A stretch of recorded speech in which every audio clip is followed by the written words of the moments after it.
However, what you see out of this, that practically all the Sasquatch footprints, as far as width index against foot length is plotted, fall way outside the range of human footprints.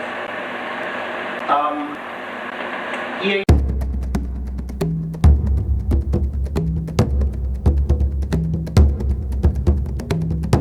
Please support this channel by subscribing and leaving comments.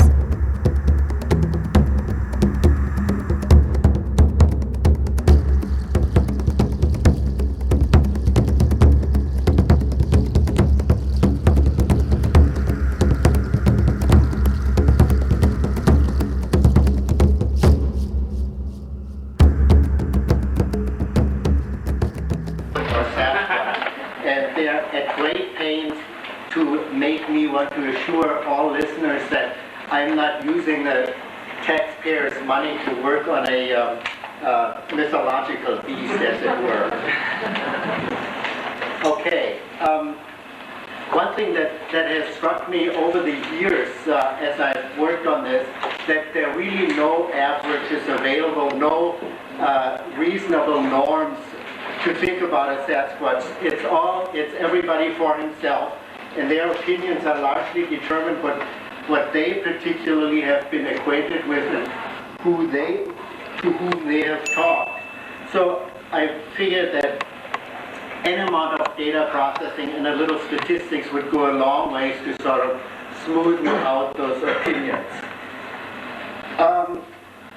Needless to say, you need the database for it, and there I'm indebted to John Green and of course everybody who has contributed to his database, and he has shared very generously his data with me, has culled them out of his database, and always sent me lists of numbers pertaining to my questions that I have. This database by now is close to 1,500 entries, if by now it hasn't risen above that, and covers about 40 years.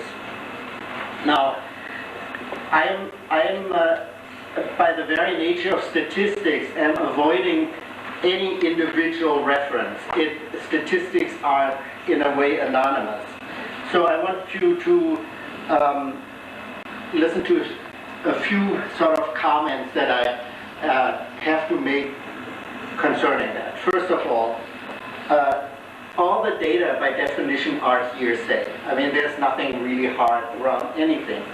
And anonymous, as far as I'm concerned in this case.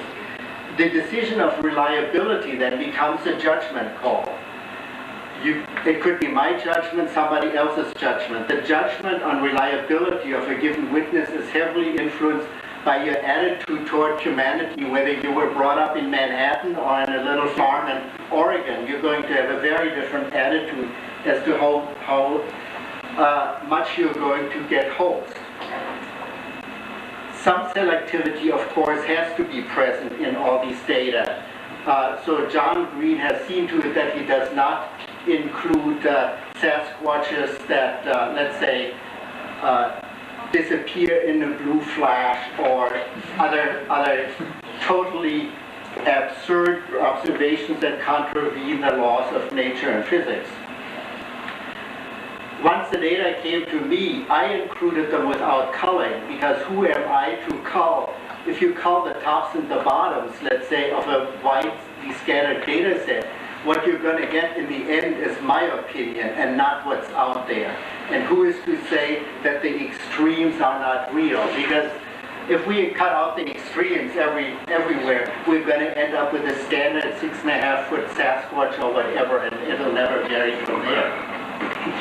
So the data mostly have a lot of noise in them. However, you can seek solace in the fact that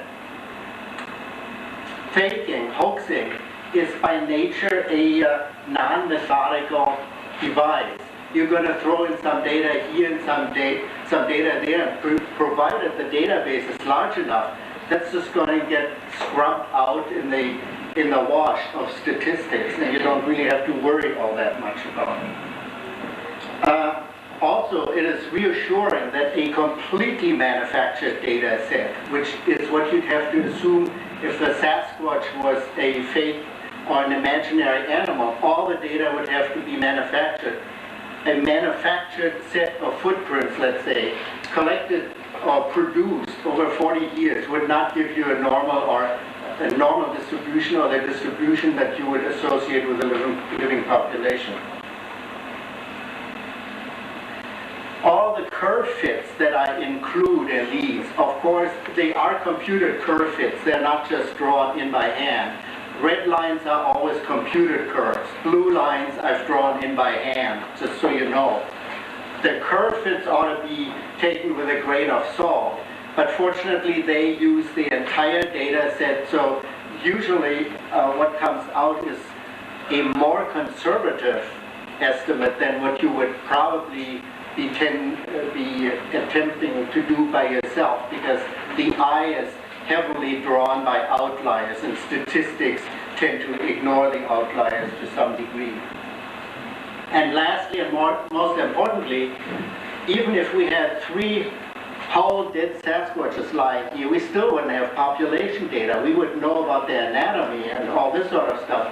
But for demographic data on a species, where it lives, how it lives, what it does, all this sort of thing, you need population data. And until we have the daughters of Jane Goodall and whoever is going to live out there for a year or so in the wild, we're never going to have those data. So since we have some of them, we might as well do the most of it right now and milk them for all they're worth, because to make an educated guess is better than to have to deal with constant opinions.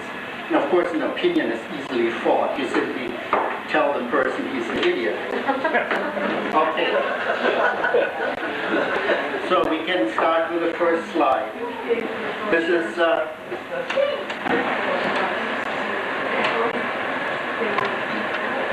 one forward.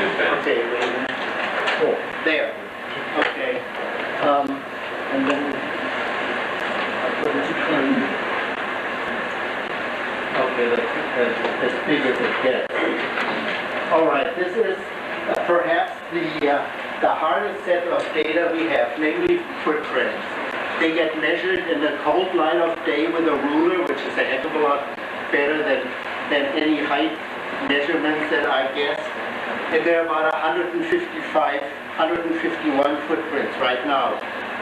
Now, I should make a few comments about these histograms, if you're not familiar with it. First of all, there's the mean, which ends up 15.8 inches, and the median and mode, other descriptors of this curve, are at 16. So they're all just millimeters from each other. The range is from 4 to 27 inches. The standard deviation is 3.07. What the standard deviation is an expression of the population spread over which you find the data. What it means, 3 standard deviations plus minus, that would mean 9 inches above 16 and 9 inches below 16 would include 99.5% of the population. In other words, if you found 1,000 footprints, 5 footprints might be above or below this range. And of course it's truncated at the lower end because they're Sasquatches that are smaller than the ones that can walk, while they still have to be carried.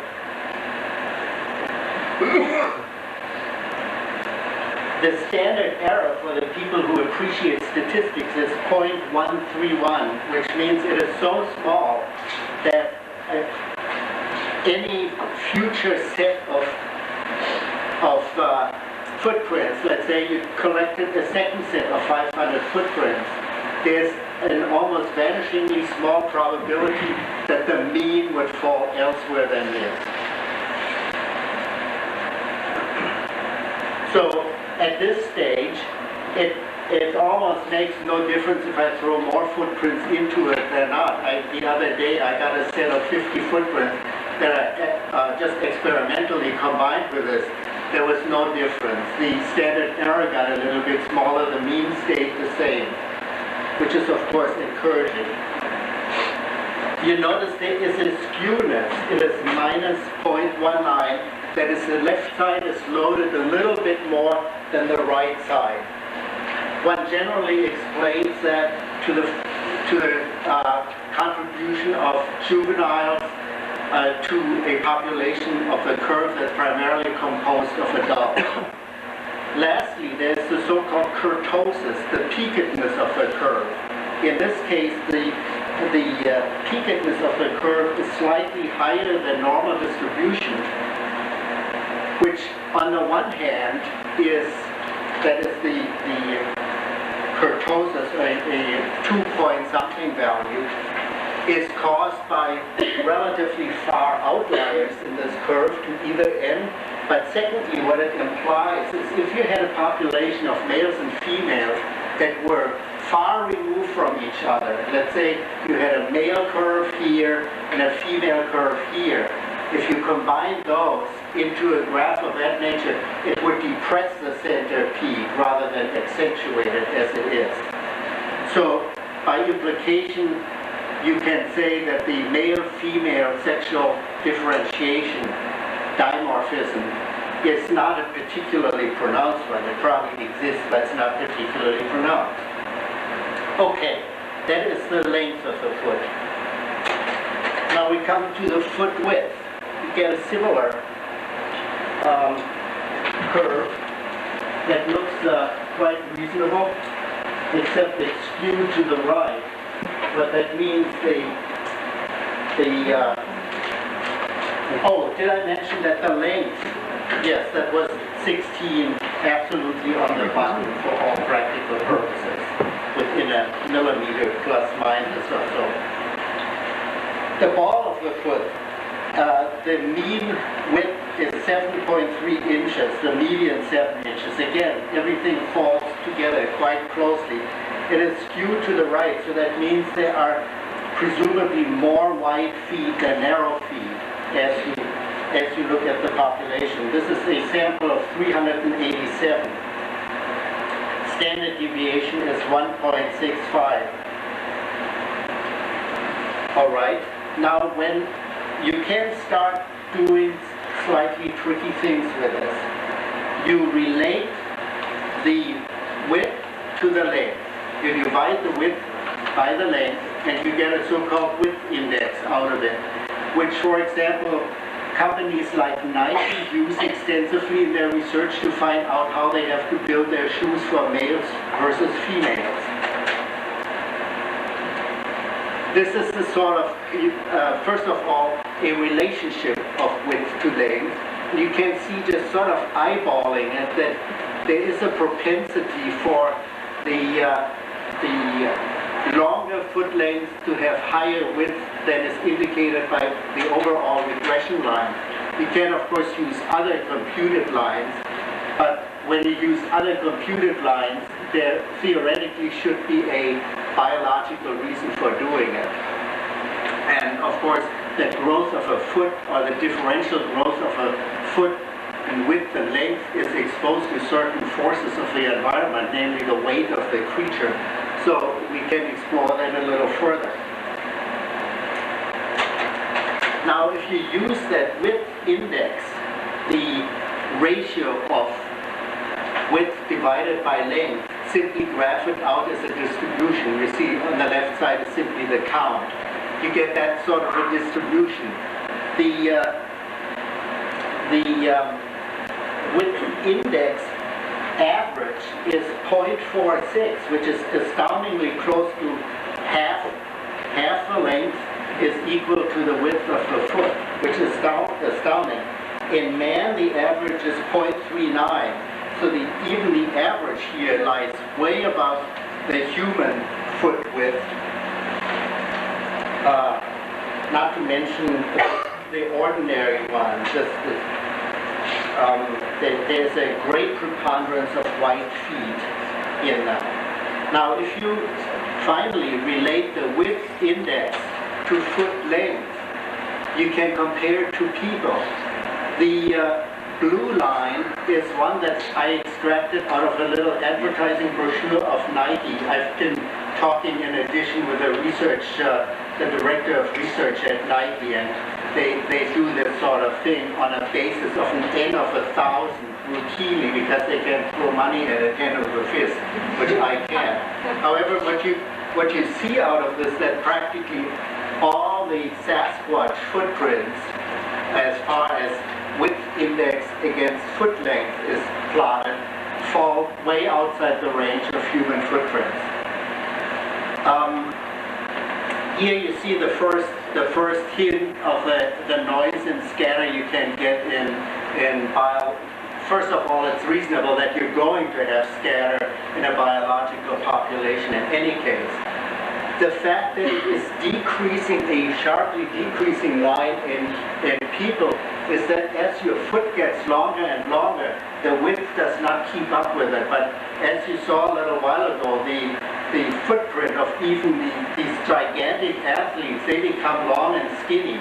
Whereas that line, that descending line for a Sasquatch, given the scatter there, is one of those lines that, for all you know, is dead flat across, which means in a Sasquatch, the width of the foot grows directly in linear proportion to the length of it, which of course is a great advantage to its weight supporting capacity, because the more area you get on the foot, the better. Because the foot as a whole, the sole, only grows by the square of its dimensions, whereas the weight of it grows by the cube of its dimensions. So the loading on the foot keeps increasing as it gets bigger. Okay.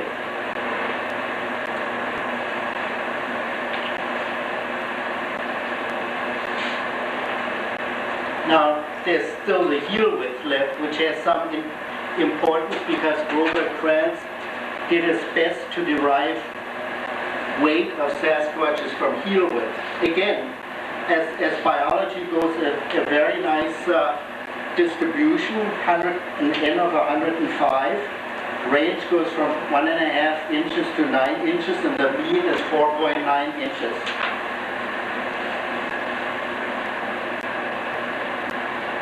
The heel width index, you can do the same thing now with the heel width to the length. You get something like that. Well, you see, eyeballing it, that there is a hint that the line ought to be steeper, which means perhaps that the heel is in fact growing,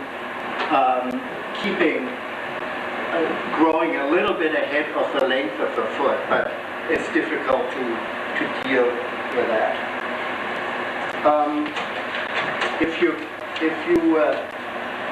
There's another way of plotting it, but you can see there's scatter that I wouldn't argue about the position of this curve.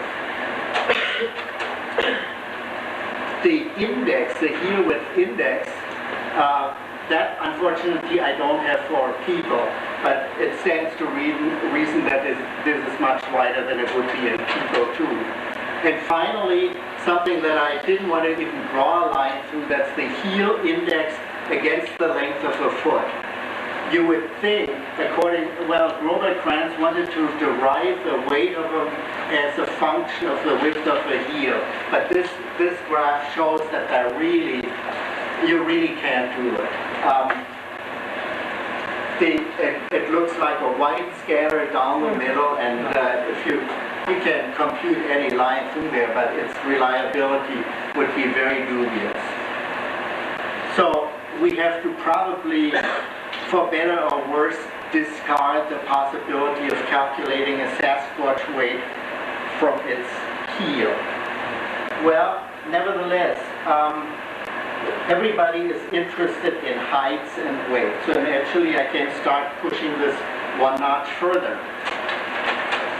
Specifically, there is a set of data with an N of 80 in which the foot was measured on the ground after the fact, and the Sasquatch's height was estimated visually. Now these estimates can be argued with. Some people may claim people overestimate them, but there's equally good reason to assume that they underestimate them, because they assume they're sort of human in proportion, that they're sort of human in size, just like in the quarry. And if they hadn't had the comparison, they would have underestimated their height, if anything. So the mean of this height graph, visual height, is an even 8 feet. Mean and median is 8 feet. Standard deviation is 1.3 feet. That means to cover 99.5% of the population, you're between 4 feet plus and minus. That is between 12 feet and 4 feet. You cover 99.5% of the population. So any reports of 14 feet should be viewed with grave suspicion, because that would be about 5 standard deviations off to the right. We know they're going to have to be shorter down at this end, obviously, but they don't get seen very often. The standard error is a respectable 0.14 on this. Okay.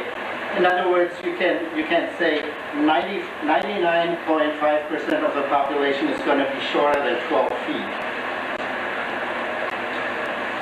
The footprint sample, of course, if this was a skewed footprint sample, you'd be in deep trouble.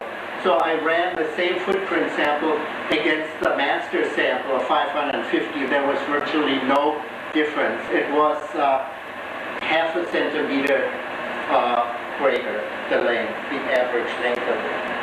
Now, out of that comes a foot to height factor, foot length to height factor, which is people intuitively would like to use. And it's an even 6.0 if you combine the visual height to the average foot length. It's 6.0.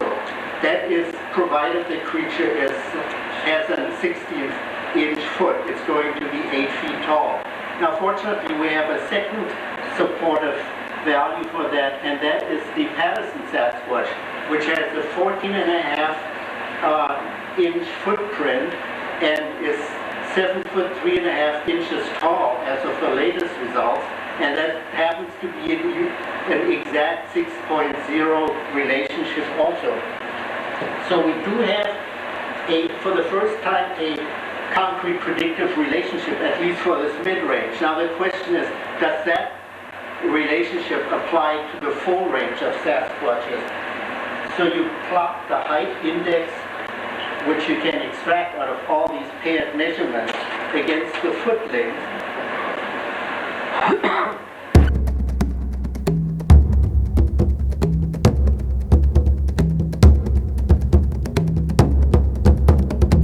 If you're enjoying all this rare and unique content, please show your support by subscribing and leaving comments.